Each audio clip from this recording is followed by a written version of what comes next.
श्रीगणेशाय नमः।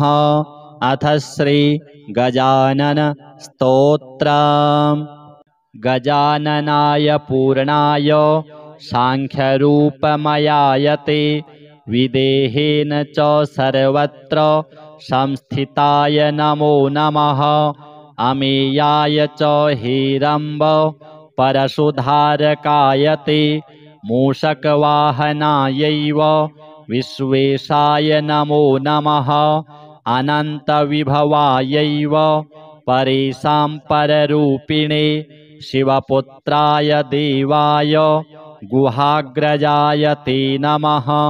पार्वतीनन्दनायैव देवानां पालकाय ते सर्वेषां पूज्यदेहाय गणेशाय नमो नमः।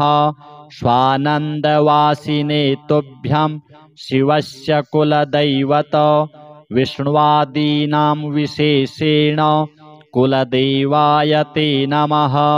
योगाकाराय सर्वेषां योगशान्तिप्रदाय च ब्रह्मेशाय नमस्तुभ्यं ब्रह्मभूतप्रदाय ते सिद्धिबुद्धिपते नाथ सिद्धिबुद्धिप्रदायिने मायिने मायिकेभ्यश्च मोहदाय नमो नमः।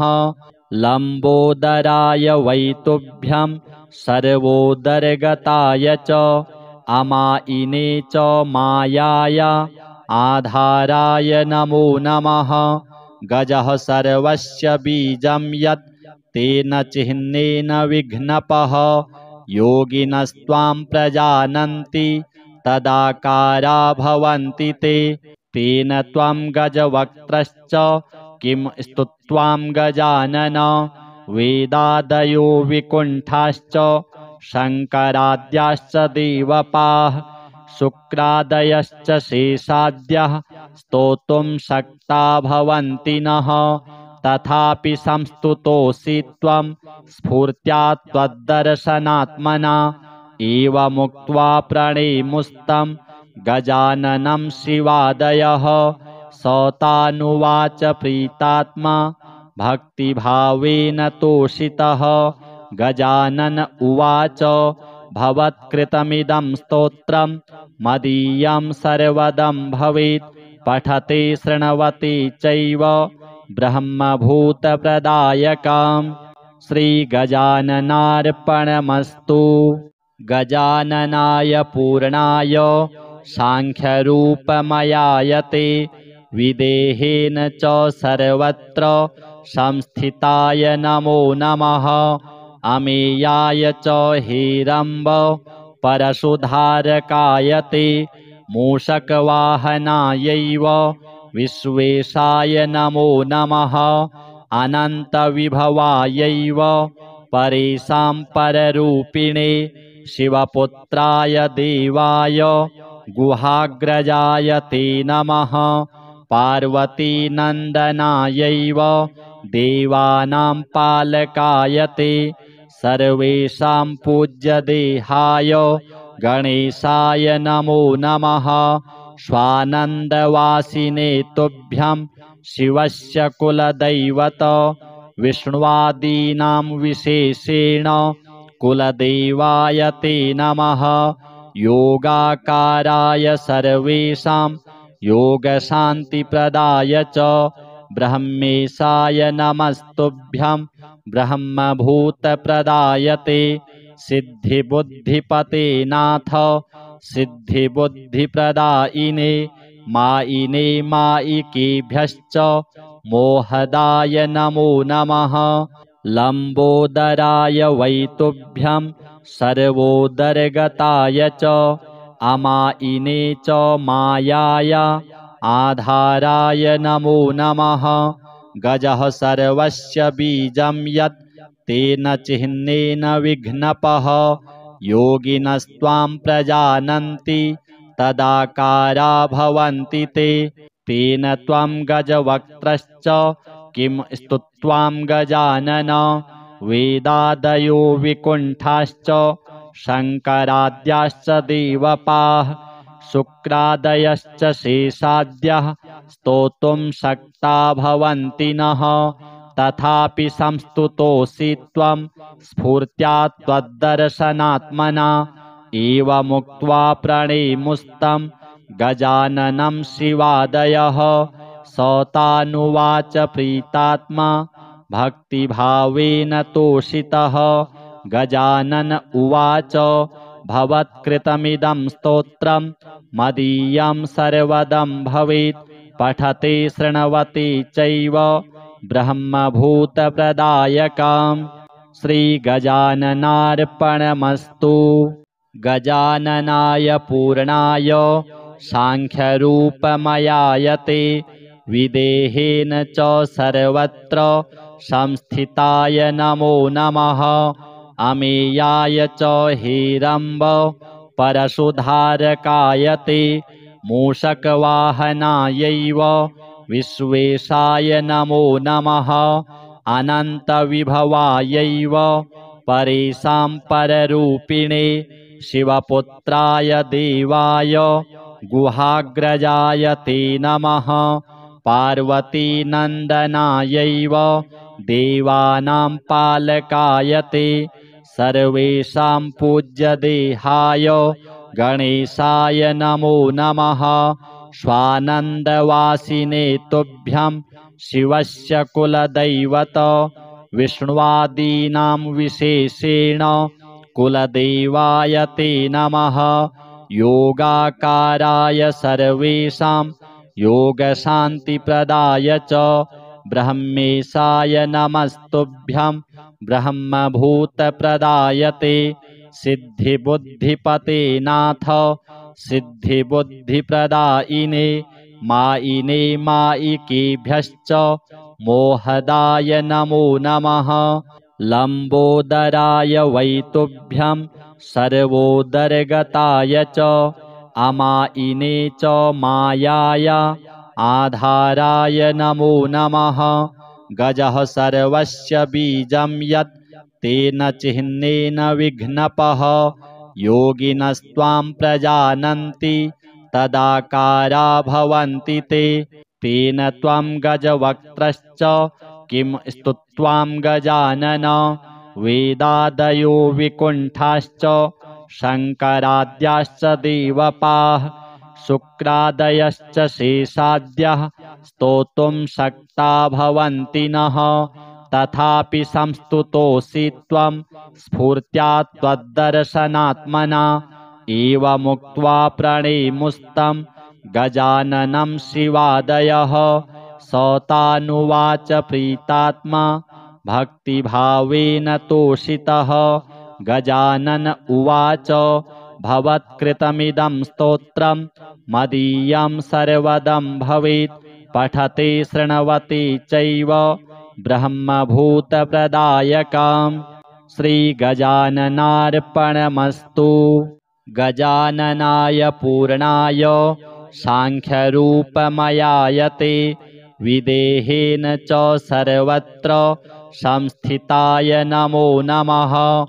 अमेयाय च हेरम्ब परशुधारकाय ते मूषकवाहनायैव विश्वेशाय नमो नमः।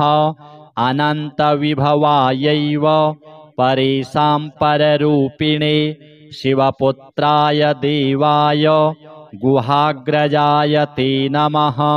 पार्वतीनन्दनायैव देवानां पालकाय ते सर्वेषां पूज्यदेहाय गणेशाय नमो नमः। स्वानन्दवासिने तुभ्यं शिवस्य कुलदैवत विष्णुवादीनां विशेषेण कुलदेवाय ते नमः।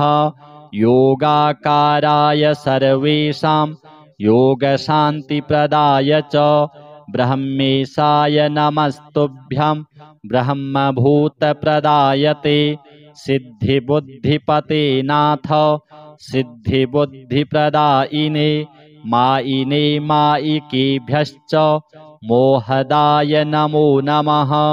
लम्बोदराय वैतुभ्यं सर्वोदरगताय च अमायिने च मायाय आधाराय नमो नमः। गजः सर्वस्य बीजं यत् तेन चिह्नेन विघ्नपः योगिनस्त्वां प्रजानन्ति तदाकारा भवन्ति ते। तेन त्वं गजवक्त्रश्च किं स्तुत्वां गजानन। वेदादयो विकुण्ठाश्च शङ्कराद्याश्च देवपाः शुक्रादयश्च शेषाद्यः स्तोतुं शक्ता भवन्ति नः। तथापि संस्तुतोऽसि त्वं स्फूर्त्या त्वद्दर्शनात्मना।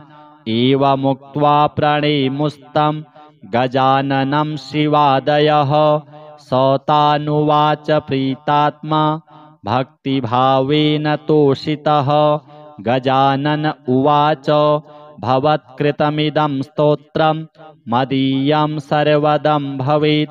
पठते शृण्वते चैव ब्रह्मभूतप्रदायकम्। श्रीगजाननार्पणमस्तु। गजाननाय पूर्णाय साङ्ख्यरूपमयाय ते विदेहेन च सर्वत्र संस्थिताय नमो नमः। अमेयाय च हेरम्ब परशुधारकाय ते मूषकवाहनायैव विश्वेशाय नमो नमः।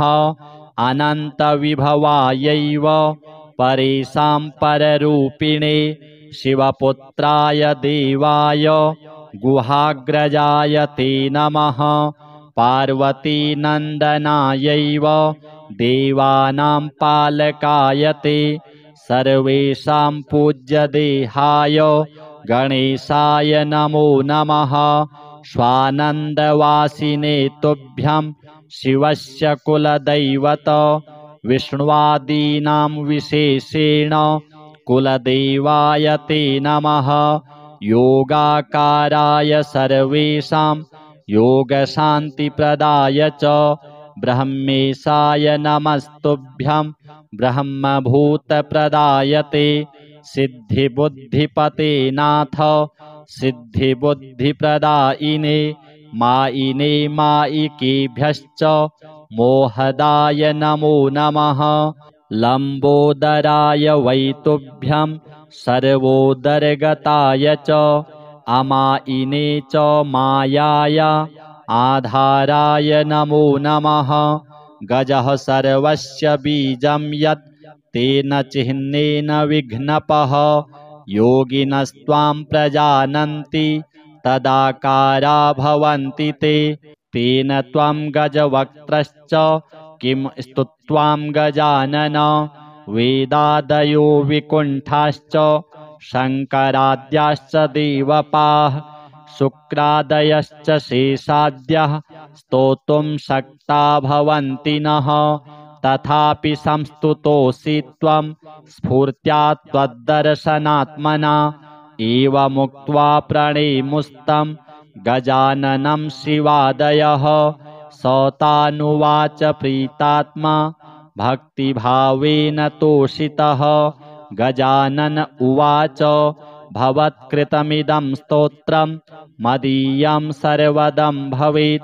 पठते शृण्वते चैव ब्रह्मभूतप्रदायकम्। श्रीगजाननार्पणमस्तु। गजाननाय पूर्णाय साङ्ख्यरूपमयाय ते विदेहेन च सर्वत्र संस्थिताय नमो नमः।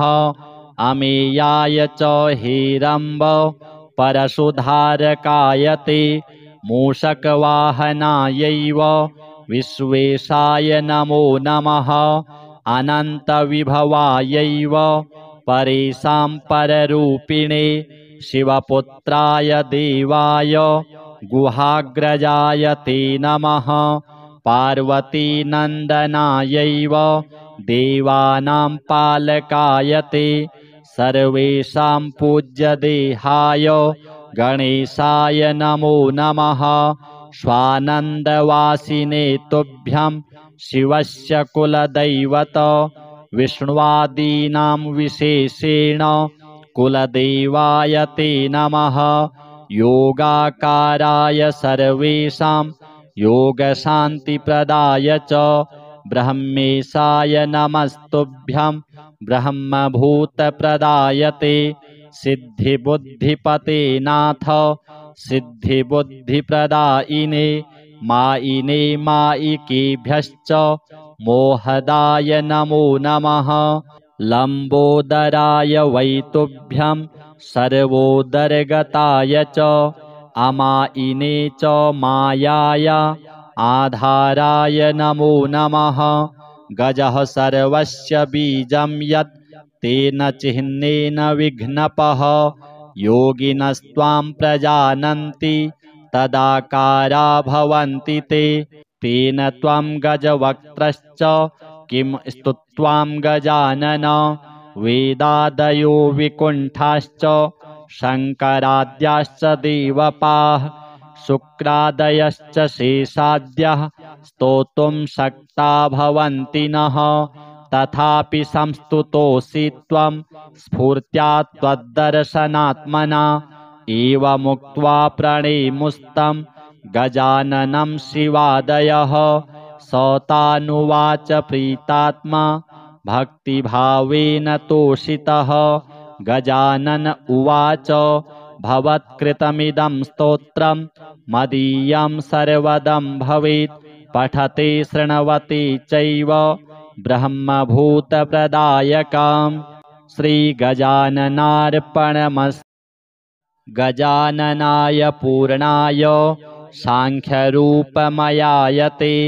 विदेहेन च सर्वत्र संस्थिताय नमो नमः अमेयाय च हेरम्ब परशुधारकायते मूषकवाहनायैव विश्वेशाय नमो नमः अनन्तविभवायैव परेषां पररूपिणे शिवपुत्राय देवाय गुहाग्रजाय ते नमः पार्वतीनन्दनायैव देवानां पालकाय ते सर्वेषां पूज्यदेहाय गणेशाय नमो नमः स्वानन्दवासिने तुभ्यं शिवस्य कुलदैवत विष्णुवादीनां विशेषेण कुलदेवाय ते नमः योगाकाराय सर्वेषां योगशान्तिप्रदाय च ब्रह्मेशाय नमस्तुभ्यं ब्रह्मभूतप्रदायते सिद्धिबुद्धिपते नाथ सिद्धिबुद्धिप्रदायिने मायिने मायिकेभ्यश्च मोहदाय नमो नमः लम्बोदराय वैतुभ्यं सर्वोदरगताय च अमायिने च मायाय आधाराय नमो नमः गजः सर्वस्य बीजं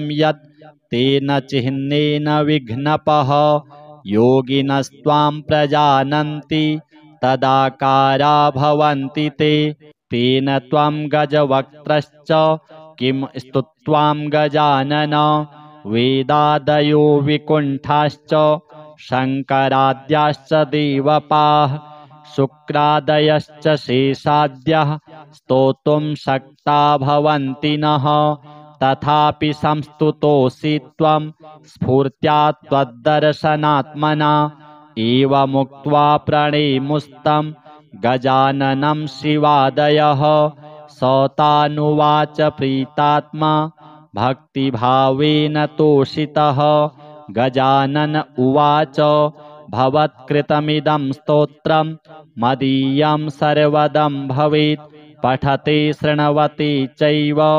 ब्रह्मभूतप्रदायकम् श्रीगजाननार्पणमस्तु गजाननाय पूर्णाय सांख्यरूपमयायते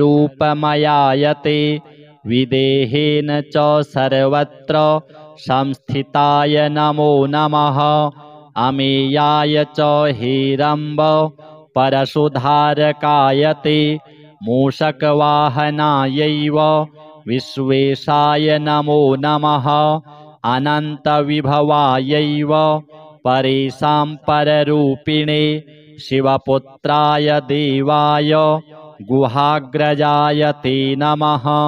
पार्वतीनन्दनायैव देवानां पालकाय ते सर्वेषां पूज्यदेहाय गणेशाय नमो नमः। स्वानन्दवासिने तुभ्यं शिवस्य कुलदैवत विष्णुवादीनां विशेषेण कुलदेवाय ते नमः। योगाकाराय सर्वेषां योगशान्तिप्रदाय च ब्रह्मेशाय नमस्तुभ्यं ब्रह्मभूतप्रदाय ते सिद्धिबुद्धिपते नाथ सिद्धिबुद्धिप्रदायिने मायिने मायिकेभ्यश्च मोहदाय नमो नमः। लम्बोदराय वै तुभ्यं सर्वोदरगताय च अमायिने च मायाय आधाराय नमो नमः। गजः सर्वस्य बीजं यत् तेन चिह्नेन विघ्नपः योगिनस्त्वां प्रजानन्ति तदाकारा भवन्ति ते।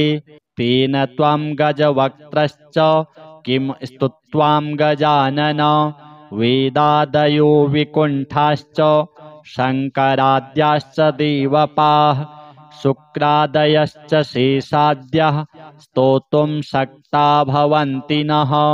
तथापि संस्तुतोऽसि त्वं स्फूर्त्या त्वद्दर्शनात्मना एवमुक्त्वा प्रणेमुस्तं गजाननं शिवादयः। स तानुवाच प्रीतात्मा भक्तिभावेन तोषितः। गजानन उवाच भवत्कृतमिदं स्तोत्रं मदीयं सर्वदं भवेत् पठते शृण्वते चैव ब्रह्मभूतप्रदायकम्। श्रीगजाननार्पणमस्तु। गजाननाय पूर्णाय साङ्ख्यरूपमयाय ते विदेहेन च सर्वत्र संस्थिताय नमो नमः। अमेयाय च हेरम्ब परशुधारकाय ते मूषकवाहनायैव विश्वेशाय नमो नमः। अनन्तविभवायैव परेषां पररूपिणे शिवपुत्राय देवाय गुहाग्रजाय ते नमः। पार्वतीनन्दनायैव देवानां पालकाय ते सर्वेषां पूज्यदेहाय गणेशाय नमो नमः। स्वानन्दवासिने तुभ्यं शिवस्य कुलदैवत विष्णुवादीनां विशेषेण कुलदेवाय ते नमः।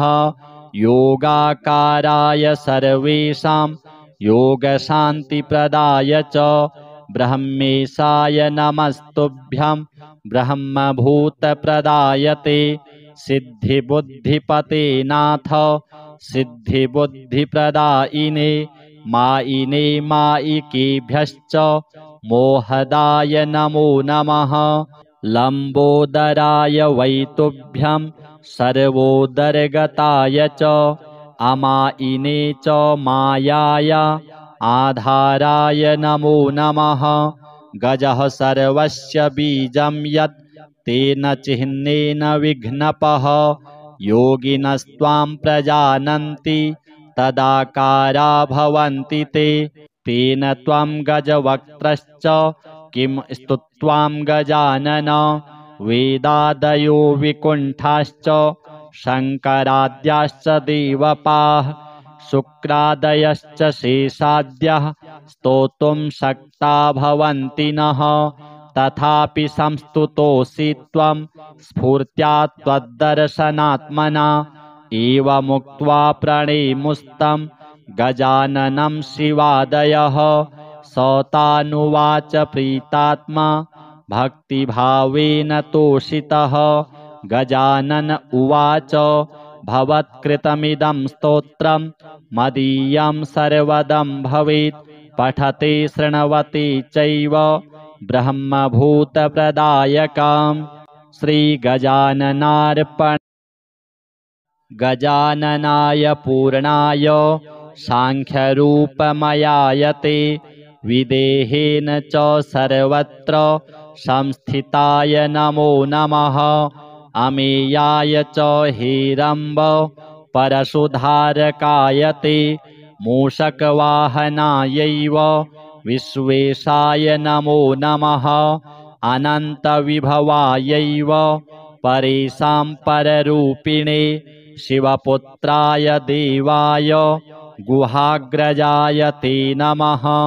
पार्वतीनन्दनायैव देवानां पालकाय ते सर्वेषां पूज्यदेहाय गणेशाय नमो नमः। स्वानन्दवासिने तुभ्यं शिवस्य कुलदैवत विष्णुवादीनां विशेषेण कुलदेवाय ते नमः।